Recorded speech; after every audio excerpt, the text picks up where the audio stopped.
Yang harus teman-teman tahu, ternyata copywriter itu kerjanya tuh bukan nulis. Copywriter itu tidak menulis. Tapi copywriter itu menyelesaikan masalah komunikasi. Nah, ini adalah salah satu brand juga yang saya pegang, MR Beauty Cirebon. Ada yang udah nyalon di MR Beauty? Nyalon apa? Nyalon ke salon maksudnya.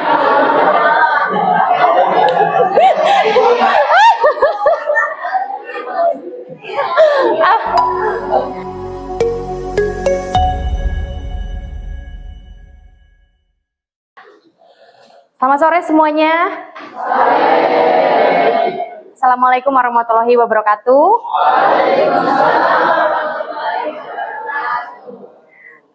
Di sini saya mau ngucapin terima kasih juga kepada Mas Haris atau Bang Haris. Siap biasa manggilnya apa? Oh Pak, di sini Pak ya berarti ya. Oke, saya mau ngucapin terima kasih juga kepada Pak Haris sudah memberikan kesempatan untuk saya berada di depan sini memberi kita sharing ilmu ke teman-teman semuanya tentang copywriting. Nah, untuk judul hari ini adalah How Word Sell, Real Copywriting Strategies from a Social Media Specialist. Mungkin teman-teman kalau ngomongin copywriting udah pernah bahas materi ini bersama dengan Mas Haris ya. Nah, di sini kita akan membahas tentang copywriting yang dipakai di industri digital marketing. Ada yang tahu industri digital marketing? Oke, nanti kita akan bahas sedikit-sedikit ya. Next. Sebelumnya perkenalkan, Annyeonghaseyo. Annyeonghaseyo. Saya Okta Putri ya. Saya adalah seorang copywriter, social media specialist, a mom, wife, and your good friend pastinya. Saya saat ini sedang bekerja di salah satu agensi digital marketing di Cirebon. Namanya Sama Asa. Kantornya ada di Kopi Manau. Ada yang suka nongkrong di Kopi Manau? Kopi Manau, Tuparef. Tuparef Futsal. Oh ya, di situ. Disitulah kantor saya ya. Oke. Next. Disclaimer dulu ya, karena tadi seperti yang Mas Haris bilang, saya ini adalah seorang praktisi. Saya tidak datang dari latar belakang teori. Cuma ternyata selama ini yang saya kerjakan gitu, yang saya praktekkan selama ini tuh ternyata sesuai dengan teori-teori komunikasi. Yang ternyata tuh secara tidak langsung, secara tidak sadar tuh sudah saya terapkan. Dan hari ini saya akan share tentang apa yang benar-benar dipakai di industri digital marketing. Yang pastinya especially di copywriting ya. Oke, teman-teman kan udah tahu ya apa perbedaan copywriting dan script writing. Ada yang tahu? Oh oke, Mbaknya silakan. Oke, untuk copywriting apa? Copywriting apa? Perbedaan antara copywriting dan script writing? Oke, lalu kalau script writing?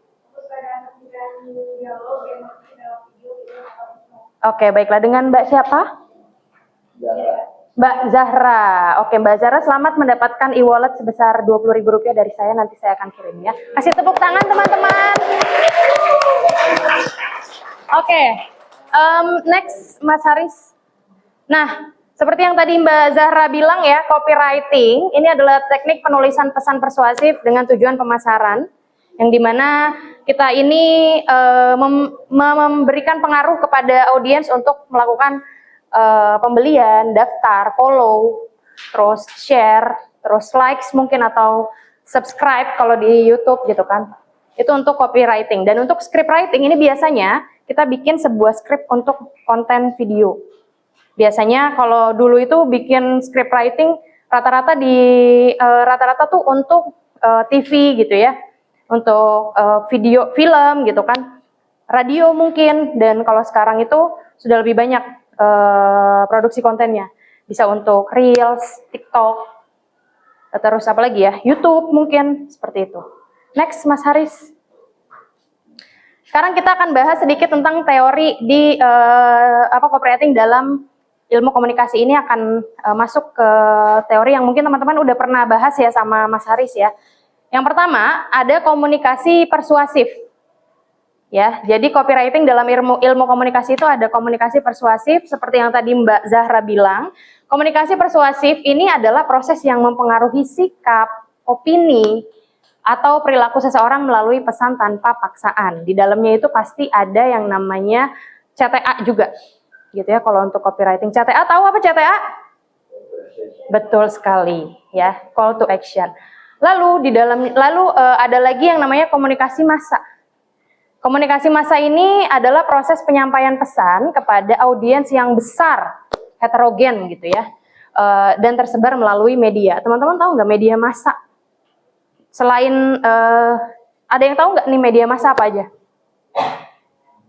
Tahu nggak? Media massa tahu kan? Apa coba? Bentuknya apa? TV, ya kan? Media massa kan TV, radio gitu ya. Dulu tuh ada majalah juga gitu kan, koran. Cuma sekarang tuh lebih luas lagi, ada Instagram, ada TikTok, betul ya, terus YouTube kayak gitu-gitu.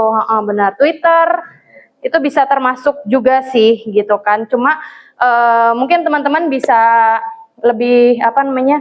Sekarang tuh lebih canggih lagi, ada banyak sekali media-media yang bisa diakses gitu kan. Nah, lalu selanjutnya ada brand voice. Jadi dalam copywriting ini kita harus tahu brand voice. Apa itu brand voice? Ini adalah kepribadian dan gaya komunikasi sebuah brand yang konsisten di semua platform. Teman-teman tahu brand voice itu seperti apa? Misalnya nih teman-teman follow nggak dagelan misalnya? Tahu kan? Brand voice-nya itu sudah kelihatan, kira-kira apa? Apa coba? Humor. Jadi brand voice itu ada yang namanya bahasanya itu ada formal, informal, casual, bisa juga humoris. Nah, kalau dagelan ini kan udah ketahuan ya. Dia tuh brand voice-nya adalah humor kayak gitu. Jadi mereka pasti ngupload apapun bikin kita ketawa, ya nggak sih? Ada yang follow nggak? Enggak. Ya, kalau yang follow pasti tahu ya. Jadi setiap mereka upload tuh pasti sesuatu yang berhubungan dengan humor kayak gitu. Jadi kalau misalnya nanti Mas sama Mbaknya ini nyemplung di dunia copywriting, itu harus tahu yang namanya brand voice. Jadi bagaimana caranya kita berbahasa, bagaimana caranya kita menyampaikan brand kita kepada audiens. Kita harus tahu itu dulu.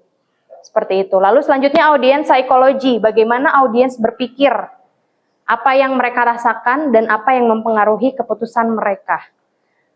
Ya, jadi contohnya, misalnya kita punya brand skincare, tapi brand skincare ini dibagi dua untuk ibu menyusui sama Gen Z misalnya. Kira-kira bahasanya harus seperti apa? Itu harus disesuaikan. Jadi kita harus tahu audiens psikologinya. Kita menjual skincare. Kalau misalnya kita menyasar kepada audiens ibu-ibu gitu ya, ibu muda, itu pasti yang skincare-nya itu yang aman untuk busui misalnya, itu kan bahan-bahannya yang natural mungkin. Jadi kita harus kasih kopi yang juga menyasar kepada ibu menyusui. Misalnya, panggilan kepada ibu muda yang lagi mencari skincare yang aman untuk menyusui. Itu kan langsung tuh. Nah, di situ kita bermain audiens psikologinya. Jadi kan kalau misalnya si konten teman-teman ini nyampe ke si ibu menyusui ya, si ibu ini kan pasti, wah ternyata nih skincare ini bagus nih buat ibu menyusui, aman. Yaudah deh, check out aja, misalnya seperti itu. Dan kalau untuk Gen Z, apa sih yang Gen Z mau sekarang kalau masalah skincare? Coba cewek-cewek biasanya. Apa sih kalau selain glowing? Mau glowing kan ya? Mau banget, saya juga mau sih. Nah, kalau untuk Gen Z mungkin bahasanya lebih santai ya. Misalnya, skincare ini recommended banget buat para Gen Z yang mau glowing. Pasti kamu langsung, wah kayaknya iya nih. Terus di-review juga nih sama Tasya Farasya misalnya.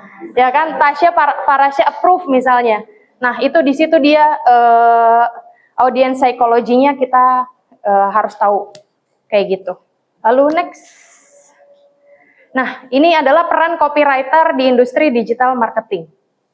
Teman-teman taunya copywriter itu kerjanya ngapain sih? Tahu nggak? Menulis caption, betul.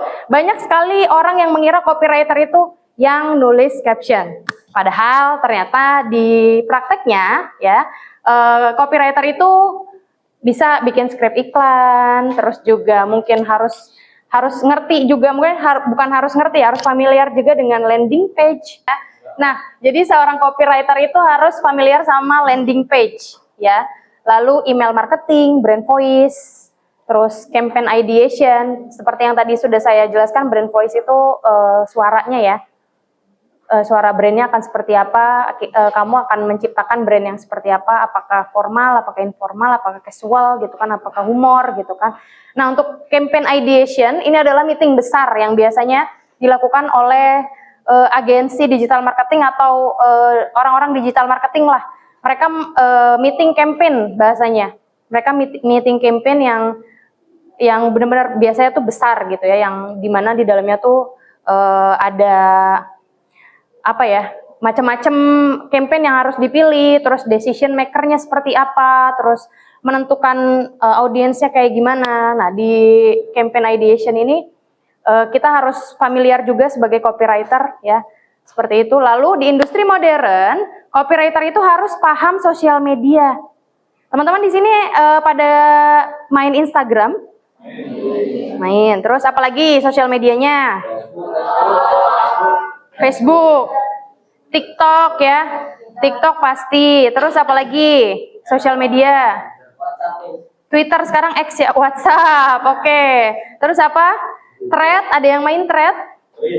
Ya, Thread itu produknya Instagram ya. Terus apa lagi? Oh, oke. Nah, kita harus paham sosial media, paham tren, ya teman-teman harus paham tren. Siapa nih yang anaknya ngikutin tren banget di TikTok? Ada nggak? Nah, mungkin kalau ngomongin soal tren dalam copywriting tuh, teman-teman kayaknya pernah dapat notif nggak sih dari Telkomsel atau dari apa tuh namanya Tokopedia atau Shopee gitu? Misalnya, entah apa yang merasukimu, kenapa kamu belum pakai voucher ini gitu kan. Nah, itu kan sebenarnya adalah tren, ya kan. Itu adalah tren yang diadaptasi ke dalam copywriting. Jadi pas ceting ada Tokopedia misalnya, terus apa namanya, gimana sih kalau misalnya kita nggak tertarik, pasti kan tertarik ya ngelihat kayak gitu. Entah apa yang merasukimu, apaan sih nih gitu kan, langsung diklik kan pasti, ya nggak sih. Nah itu dia tren yang diadaptasi dalam copywriting. Seperti itu, makanya kenapa copywriter itu harus paham sosial media, paham tren, harus up to date, jangan kudet, gitu. Lalu paham SEO, Search Engine Optimization, ini tuh lebih ke strategis ya, jadi ada lagi yang ngurusinnya, tapi teman-teman setidaknya harus tahu, harus paham SEO, Search Engine Optimization. Lalu yang terakhir ada paham audience behavior. Nah, audience behavior ini adalah pola bagaimana kita melihat audience, ya. Jadi teman-teman harus paham juga bagaimana caranya audience itu melihat konten, gitu ya.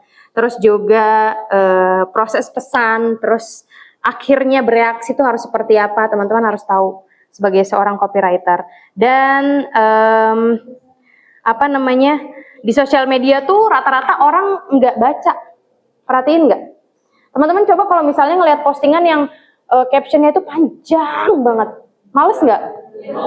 Males kan bacanya. Nah, jadi di sosial media itu orang-orang tidak membaca, mereka itu nge-scan. Mereka itu lebih tertarik dengan video atau foto misalnya, ya. Jadi kita harus tahu apa namanya behavior, audience behavior ini. Dan namanya orang main sosial media tuh nggak fokus lama, ya nggak sih? Ya kan, biasanya teman-teman kalau misalnya lagi buka Instagram, suka nggak sih ke distract buka WhatsApp? Tiba-tiba ke WhatsApp, tiba-tiba ke TikTok, tiba-tiba ke YouTube, atau mungkin tiba-tiba Shopee, mau belanja gitu kan. Nah, itu seperti itu. Jadi rata-rata audience behavior zaman sekarang itu seperti itu, orang tidak fokus gitu ya. Jadi kita harus paham juga audience behaviornya. Terus karena tidak fokus lama, mereka ini cepat bosan, sangat mudah terdistraksi. Maka dari itu copywriter harus menyesuaikan gaya bicara, harus menyesuaikan bagaimana cara dia menyampaikan pesannya. Caranya seperti apa? kalimatnya yang pendek, nggak usah panjang-panjang. Hook di awal itu perlu. Hook nanti kita bahas ya. Terus ada CTA juga. CTA tahu ya, tadi udah disebutin ya, call to action-nya harus ada. Seperti itu. Next, Mas Haris. Ini adalah framework copywriting yang dipakai ya, rata-rata. Udah pernah belajar AIDA? Si AIDA, tahu si AIDA? Ada yang namanya AIDA di sini? Nggak ada ya. Oke, kalau di zaman saya pasti ada tuh yang namanya AIDA.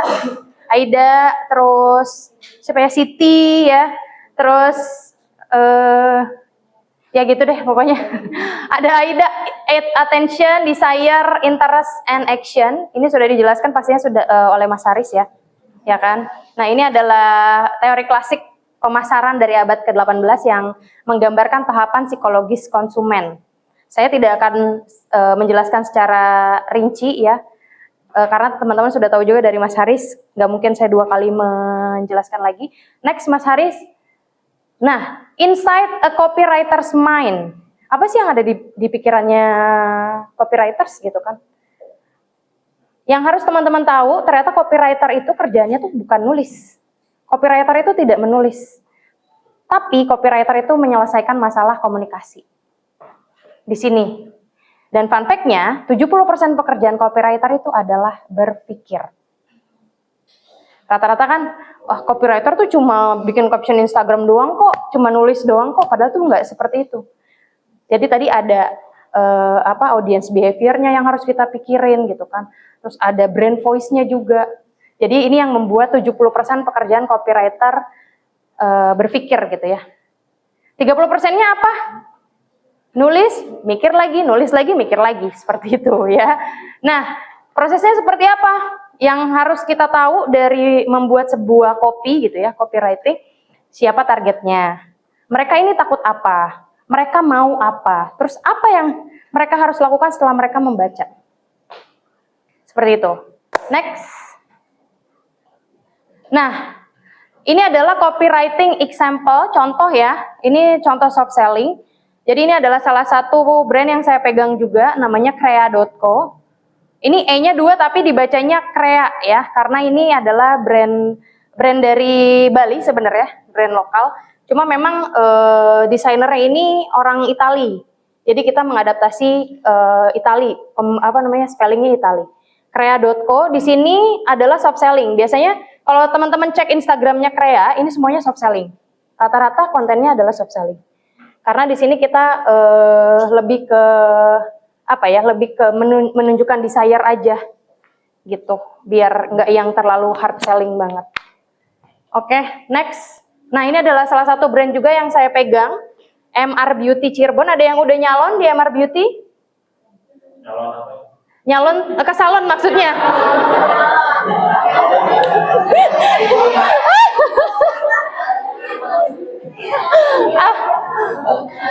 Oke, terima kasih loh Mas mencairkan suasana juga ya. Maksudnya ke salon, pergi ke salon melakukan treatment. Ada yang pernah perempuan, cewek-cewek? Oke, nanti kalau belum pernah ke sana ya, kayak MR Beauty ya. Nah, ini adalah salah satu brand lokal Cirebon yang saya pegang juga. Namanya MR Beauty Cirebon. Nah, di sini adalah contoh hard selling. Dan rata-rata di Instagramnya MR Beauty itu semuanya hard selling. Captionnya itu semuanya hard selling. Ya, apalagi ini apalagi konten promosi gitu kan. Jadi saya memasukkan copywriting di sini hard selling banget karena kita lagi promo ya. Dicari para beauty people yang butuh me time di jam 9 pagi sampai jam 3 sore. Spesial di minggu ini, kamu bisa menikmati Ramadan Happy Hour promo. Diskonnya dijelasin, ada apa aja diskonnya, terus diskon berapa dijelaskan. Ada juga TNC Apply. TNC Apply tahu? Syarat dan ketentuan berlaku, itu dalam bahasa Inggris ya. Syarat dan ketentuan berlaku. Info lebih lengkap hubungi kami, bla bla bla bla bla. CTA-nya di mana? Ada yang tahu nggak? Tadi siapa yang bilang info lebih lengkap? Oh iya betul, info lebih lengkap hubungi kami. Ini CTA-nya di situ. Nah cuma di sini, teman-teman bisa tahu nggak? Saya melakukan jebakan marketing di sini. Di mana ayo? Bisa dicari nggak? Teman-teman nyangkanya dicari ya? Jebakan, iya.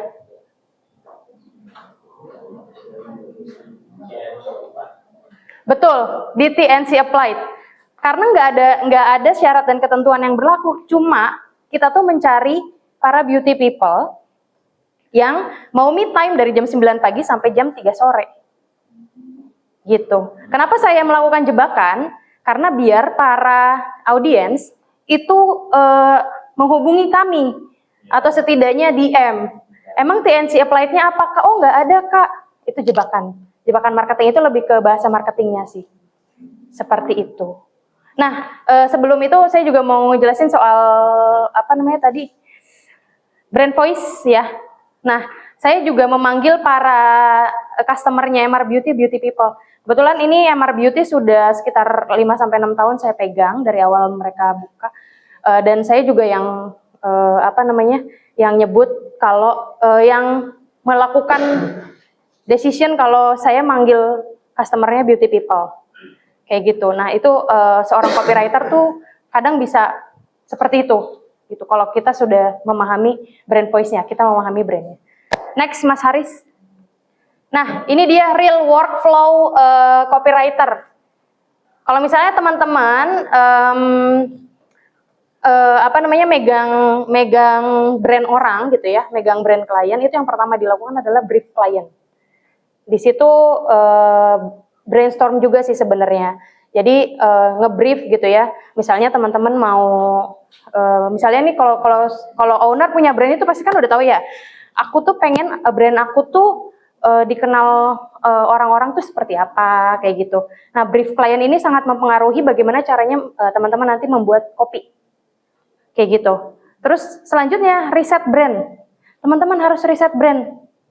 Harus melakukan riset brand karena biar lebih tahu lagi. Jadi kan nanti mungkin di dunia kerja itu teman-teman akan dapat yang namanya kerjaan tuh nggak cuma satu gitu ya. Apalagi kalau misalnya teman-teman kerja di digital marketing seperti saya di agensi gitu ya. Teman-teman akan mendapatkan banyak klien gitu. Jadi teman-teman harus riset brand. Harus tahu. Misalnya MR Beauty sendiri kan salon ya. Kita tuh harus bikin MR Beauty itu seperti apa sih? Yang tadi kayak brand voice-nya, audience behavior-nya seperti apa, seperti itu. Lalu riset kompetitor juga. Di Cirebon ini kan ada ratusan salon ya, ratusan bahkan ribuan mungkin salon tuh ada yang rumahan, ada yang di mall gitu kan, ada yang di ruko. Nah, kita tuh harus tahu kompetitor kita seperti apa. Setidaknya, kalaupun memang sama nih tone brandnya, teman-teman mungkin bisa melakukan ATM. Tahu ATM? Amati, tiru, modifikasi. Tapi bukan amati, tiru, plek-ketiplek ya. Tidak boleh seperti itu. Teman-teman bisa melakukan riset kompetitor dengan ATM. Itu bisa. Ya. Seperti itu. Lalu ada brainstorm angle. Ini tuh lebih ke POV. Jadi bagaimana cara kita akan ngobrol bersama dengan klien. POV-nya ini akan seperti apa? Seperti itu untuk brainstorm angle. Lalu ke draft ya. Ini tuh draft. Biasanya nih seorang copywriter itu harus familiar sama Google Slides. Ada yang udah pakai Google Slides? Belum ada ya? Kita tunjukin dulu Mas Haris yang tadi. Google Slides, ini adalah salah satu produknya Google ya. Google Slides, Google Sheets, terus Google Drive. Biasanya para copywriter ini familiar sama produknya Google yang seperti ini. Nah, ini saya ambil contoh di IP-nya MR Beauty di tahun 2025. IP editorial plan, kalau bahasa kitanya pilarnya. Pilar yang akan konten-konten yang akan kita upload ke sosial media, ke Instagram especially-nya ya. Nah, ini saya nyiapin fotonya. Fotonya mungkin disiapkan oleh siapa ya? Desainer ya berarti ya, desainernya. Terus selanjutnya untuk captionnya saya gitu. Seperti ini, saya bikin selama 1 bulan penuh dari tanggal 1 sampai tanggal 31 Januari. Lalu lanjut terus. Nah, Terus setelah itu karena saya adalah seorang social media spesialis, saya juga megang Instagramnya, saya melakukan scheduling. Jadi tadi kenapa copywriter itu harus paham sosial media? Karena harus paham tren. Jadi kita juga sebenarnya apalagi kalau kamu megang Instagram orang gitu ya. Kayak gini-gini nih, kamu harus bisa upload ke sosial media. Jadi ternyata tuh workflow-nya itu saya hanya bekerja dari sebulan itu hanya seminggu. Sisanya nyantai karena saya bisa scheduling. Jadi saya tuh jadi kita tuh harus familiar juga sama mungkin meta bisnis gitu kan, atau mungkin Instagram sekarang bisa scheduling, teman-teman tahu nggak? Bisa scheduling, tahu ya. Nah, bisa kita memanfaatkan itu. Seperti itu. Jadi awalnya adalah untuk draft sendiri seperti ini. Nanti ini nge-link ke biasanya kalau misalnya kita kerja sama orang, kita udah nge-link ke bos kita mungkin, atau mungkin ke ke ownernya, biar nanti sama-sama bisa direvisi. Seperti itu. Nah, lalu ini nih saya mau nunjukin. Ini nih ada copy on visual. Ini namanya copy on visual. Before after, terus now available hair coloring treatment. Ini copy on visual nih. Kalau teman-teman udah tahu belum copy on visual? Biasanya kan copywriting itu biasanya cuma buat di familiarnya cuma buat di Instagramnya doang, di captionnya doang ya. Nah tapi ternyata ada copy on visual. Kita juga bisa menentukan copy on visual seperti ini. Kayaknya ada beberapa deh mas. Coba ada nggak ya? Nah ini copy on visual. Jadi kita nggak perlu nambahin banyak caption karena di sini sudah ada. Ya. Jadi di sini sudah dijelaskan ada diskon 10% off. Jadi di sananya maksudnya seharusnya tidak ada diskon 10% off-nya. Ini nggak usah karena sudah ada di sini. Teman-teman bisa seperti itu. Atau mungkin kalau mau ulang lagi di caption itu nggak apa-apa, tapi lebih panjang lagi karena si audiens ini udah bisa baca di caption fotonya gitu. Nah ini namanya copy on visual. Kalau ada tulisan dalam sebuah foto namanya copy on visual. Oke, lanjut Mas Haris.